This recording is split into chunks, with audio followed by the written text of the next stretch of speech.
Alrighty, can you do a tutorial on how to do the triple screen effect? I've got you. It's actually about to be the easiest thing. No nodes, no visual scripting, just vibes. Let's go. Alright, so we are going to create a project or just work on the project that you're already working on. Obviously, if you aren't starting from scratch. Now that we have this project open, we're going to go add object, and then you're going to click 2D, and then you're going to click screen image.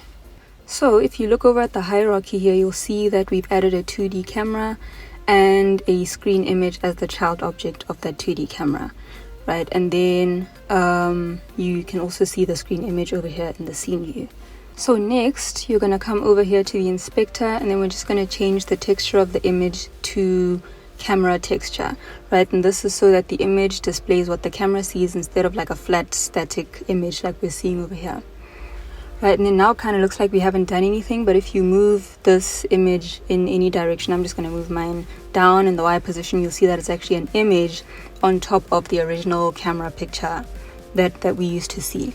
Alright, so now I'm just going to move this image back to where it was and then come down here to where it says draw mode, and then we're going to set draw mode to filled, right? And that's just so that, you know, it's filled all through the screen.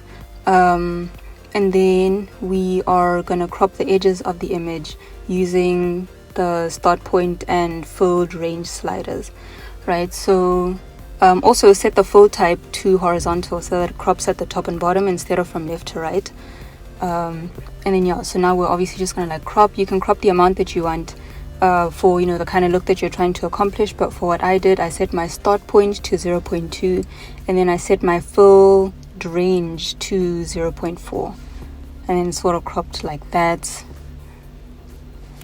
Alright, so this screen image that we've made here is going to be like basically a template of the other two. So what we're going to do is duplicate it so that we have a total of 3 images, and you do that by right clicking screen image here in the hierarchy and then clicking duplicate, and you do that twice. And then what we're going to do is basically just move the Y positions of the duplicated images to where we want to like have them on screen. You can obviously do this according to what works for you and the setup that you've got going, but for me I set the Y position of the one at the top to 307.3, and then the middle one I kind of just left where it is. I could move it up a little. I'll just leave it where it is, I suppose. And then I put the bottom one at negative 581.2. And then if you specifically want one image to be on top of the other, then you can just change their orders here in the hierarchy, because the order sort of determines the way in which they're layered. So yeah, there's an easy solve for that. And then you can just test it out with this built-in camera or the TikTok preview camera before you upload it. Just make sure that everything works properly, and make any other change that you might want to make. But there you go. Dun, dun, dun, dun. I hope this helps. I'm in my bag.